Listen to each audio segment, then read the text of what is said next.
some students have problems with. Symbiotic relationship versus non-symbiotic relationship. Some of this will make sense to you, others, I'll get you there. Hang in there. If you're just listening to me, you'll be fine. You'll walk out of here understanding this. Symbiotic relationship is like mutualism, for example. It's like mutualism. Another one is commensalism. Another one is parasitism. You most likely have heard of this one. Mutualistic relationship is you give me, I give you.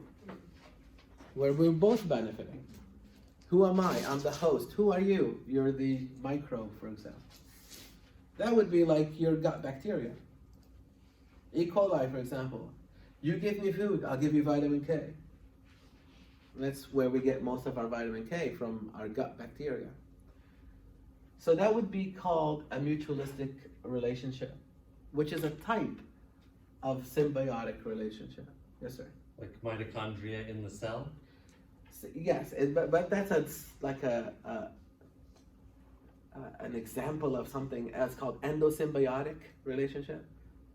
But these are more like between two organisms. See, the organelle, mitochondria is not an organism, right? But I understand where you're coming from. It shares the same idea, yeah. Okay, commensalism. This is where it starts getting a little, this is going to be new for you probably. Commensalism, the commensal benefits. So for example, the bacteria will benefit from you. But you don't benefit, but at least you're not hurt either. You see that? See, because parasitism is different. The parasite benefits from you at the cost of you, meaning you're going to get sick. So the parasitism, the parasite benefits, and at the same time, it's hurting you, the host. Obviously, this one you don't want. This one you may say, I really don't care for it. I mean, I don't care either way because I'm not hurt, I'm not benefiting. Okay, so what if I give some food to bacteria? I'm okay with it. But at least I'm not harmed, but you also don't benefit from it as a host. This is the one where it's mutualistic, give and take. Mutualistic. Are we okay with this one? It's called symbiotic relationship. Now, non-symbiotic is different. This is the one that's gonna trip you up. Non-symbiotic is I can do things on my own. I don't need you. You can do things on your own. You don't need me. Now listen to me. And as long as I'm over here, I don't even know she exists. Because I'm like in California, and she's like in Florida. Stay off your phone for me, please. And she doesn't know I exist either.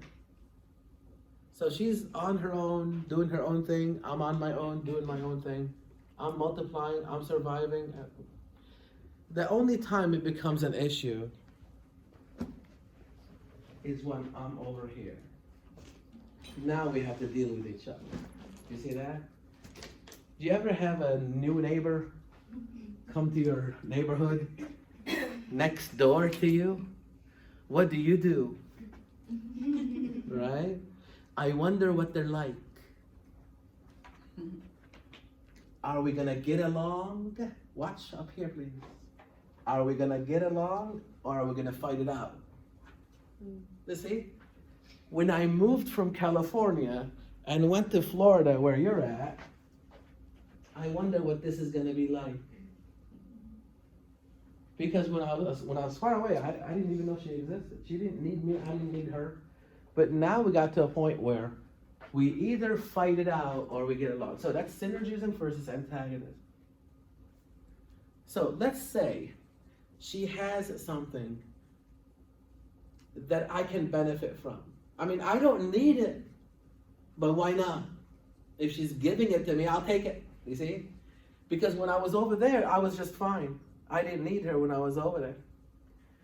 But now that I'm next door to her, if she has a nicer lawnmower than I do, why not? If she lets me use it, I'll use it. I have my lawnmower, but I'll use hers if she lets me have it, you see?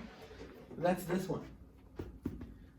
But at the same time, she'll think the same thing from me. If he has something I will use it. That's synergism. I will be better. I will grow better if we both cooperate with each other. You see that? That's synergism. Now, the difference between this and this is this relationship is mandatory. I have to live next to her to survive. This one is not like that. This one is, if I happen to find myself next to her, how are we getting along? Put your phone away. How are we getting along? Do we get along or do we fight it out? Do you understand the difference between the two? Because that's where the trouble comes. This relationship is mandatory. This one is not. If I happen to move next door to you, then the relationship begins. I hope it's this one, because we can help each other do better. I hope it's not this one, because if it's this one, then we're fighting all the time. That's not a good thing, right? So, with respect to bacteria, it's all about food. So we're gonna do something here. Watch this. This is food. Sound good? Mm-hmm. On the count of 3, you're gonna go for it, right? On the count of what? 3. No cheating now. 3, 2. I know, because I want to survive. You see? I told him to count to 3. I Count know, it just kidding, backwards. just kidding. So the idea is that if you have something you can give me, go ahead, give me that. Yeah, and I'll give you this. See? That's synergism. We're getting along. See, she even said thanks. Versus antagonism. Antagonism is this. We now have food that we're fighting for. So watch. Let's do it again. But I won't cheat this time. 3, 2, 1. She got it. What happened to me? He's down. I got it. That's antagonism. But I'm smarter than that. Do it, and now she's getting closer. I'm scared. I don't want to die. 3, 2, release an antibiotic, kill you. See, that is what really happens. You really think I'm gonna risk you winning? No, because if you win, I die. I'm not. I'm gonna release an antibiotic, kill my competition, and I'll have the food to myself. That's antagonism. And some bacteria can do this. That's why some bacteria produce antibiotics. Some people say, why would bacteria release antibiotics to hurt themselves? No, the antibiotic that I'm releasing is hurting her, not me. I'm gonna release an antibiotic that I am resistant to, but she's not. It's all about winning, you see? That is antagonism. By the way, that's happening right now in your gut, and it's keeping you healthy. When you get an invader, a pathogen, the bacteria in your gut, you know what they do? They say, who are you? That's my home. That's my food. Die. So the bacteria that live in your gut, through antagonism, they're keeping you healthy from an invader. It's amazing. And we'll talk about that on another day. Are we catching the understanding between these two? So let's give you exactly, yeah, go ahead. Can I write my notes? Yes. Yeah. Is that what you were doing? Yeah. Good. When you use your phone for something like that, you gotta tell me ahead of time, and then you're free to do that, of course. We assume you're not. That's the whole idea. All right. In this case here, this is an example of commensalism. This one is a tough one to say. I hate it. I hate that word. Satellitism is an example of commensalism. Anyways, if you look at this picture here carefully, this one is also a tough one to understand. This is the bacterium that you put on the plate. So when you inoculated the plate, you put this one on, the Staphylococcus aureus. Sounds good? You walked in 2 days later and you notice, what are these? I didn't put these on there. Well, they're called satellites. See, it's like the moon. The moon is the satellite of Earth, if you know a little bit of that. So it's near the main growth, so it's called a satellite colony, that's what it's called. But if you test it, you realize, wait a minute, that's not even Staphylococcus aureus, that's a different bacterium. Look what happened. This is, again, an example of commensalism. The main inoculum that you put on the plate secreted a growth factor that diffused through the media. You see? The growth factor helps this guy grow, the Haemophilus. That's why it's growing. See, you happen to have a contamination on the plate, the Haemophilus one, that's taking advantage of the growth factor that it needs to be, it happens to be in the media. But who's making the growth factor? This guy. You catching it? But this one does not benefit from the Haemophilus. It's the Haemophilus that's benefiting from the Staphylococcus. That's the commensalism. It's not benefiting, and it's not being hurt by it. It's this one that's benefiting. Notice something. Look at the size of the colony as you move away from this growth. Look at it. You tell me, what is happening to the size of the colony? It gets smaller until you get no colonies. Can anyone tell me why? The growth factor? There you go. Good. I think I heard 3 or 4 people say that. Good. The growth factor has a high concentration here, no concentration, 0 here. That's why these guys have to grow near the main Staphylococcus. That's why it's called satellitism. Are we catching that? The relationship is commensalism, because this one is benefiting from this one, but this one is not hurt or benefited from the Haemophilus. But the type of growth is called satellitism. Why? Because it has to grow near the growth factor produced by this. You catching it?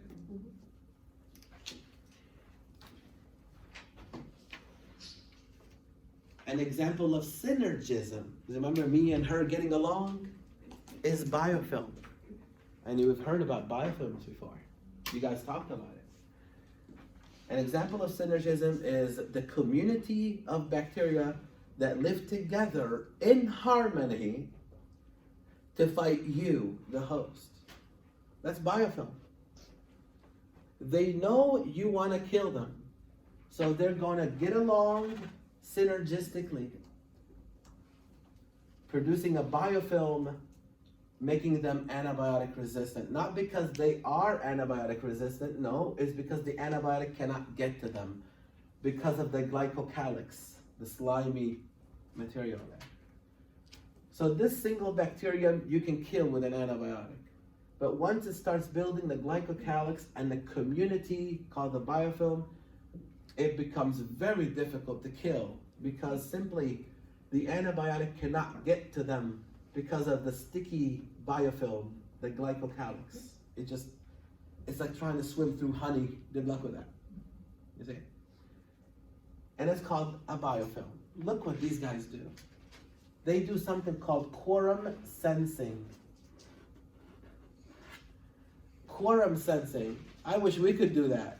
Quorum sensing is basically the bacteria changing its gene expression so that it can get along with the other bacteria.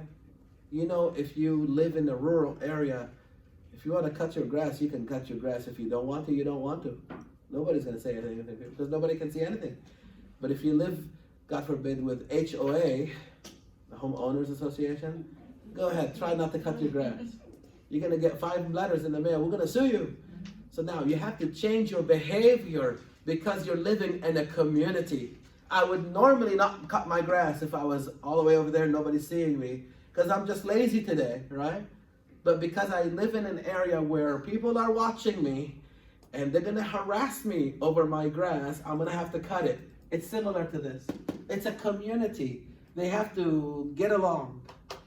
So they're gonna, in a quorum sense, they're gonna change their expression so that they can get along. Number two, they will sense whether or not there's enough food outside. I mean, they're amazing. They're so smart to the point where, what benefit do I have to multiply if I multiply out of control to the point where I don't have any more food? So they do this. Wait a minute. Let me check and see. Do we have food? Yeah. Okay, then multiply. Do we have food? No. Then stop multiplying. I wish the human population would do that, right? Because we're going to eventually run out of food at the rate we're going. We're going to run out of food, out of space, out of jobs, right? Because of the rate we're going. They don't do that. They check and see. Do we have food? Yeah, then go for it. Multiply. If we're running out of food, then what benefit do we get multiplying? That's called quorum sensing.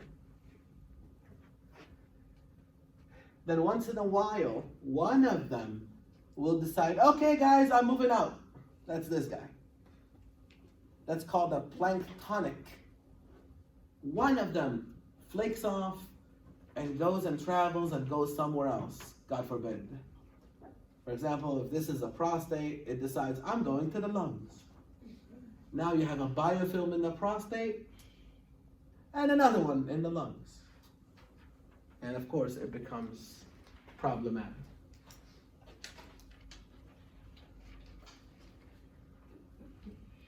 Okay, the final slide that we have time for today is the binary fission slide. I think that's where the question came from. Bacteria multiply by binary fission. It is not mitosis. It is not meiosis. It is binary fission. Most of them do this here. You have a cell. The first thing that it does, obviously you're giving it the right conditions. You're giving it the proper temperature, the proper pH, oxygen or no oxygen, depends on what it wants. I'm assuming the environment is perfect, and we call that incubation. It decides, okay, I'm gonna multiply. So it's gonna copy its DNA first. No different than our cells. In the S phase of the cell cycle, we copy our DNA too. So the first thing that they do is copy the DNA, easy after that, put one on this side, one on that side, divide the cell. Done. There's no chromosomes moving, there's no anaphase and prophase, there's no centrioles, thank God, right? Remember that in Gen Bio? It's a simple binary fission. Copy, put one here, divide the cell in half, we're done. Sometimes the cytoplasm is divided completely in half, so you'll have two rod-shaped cells. But sometimes the division is not complete, and that's when you'll have two of them, or a stretch of them. You see, remember the streptococcus? If you have coccus, that means it completed the division. When you have diplococcus, that means it didn't complete yet, and may not ever complete. It just finished, stopped there. Strepto would be a chain of them. And so it's much easier than our cell division.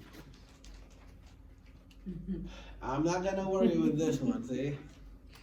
This one we will do after we set up the lab on Tuesday. Sounds good? There is math involved, look at it, uh-oh. And the bad three-letter word, log, all right? We'll get you there, don't worry about it. All right, I'll see you Tuesday. You had a phone, have a phone up here. Make sure you get it. Usually when you leave your phone behind, it goes on eBay. Is that the site that you sell things on? Yeah. Yes. So tell me next time. You do that? I forgot to tell you. Yeah, I'm okay with that. You know, as professors, we assume the worst. I work at a school, so I'm always taking phones. Okay, I'm fine with it. I'm fine with it. Just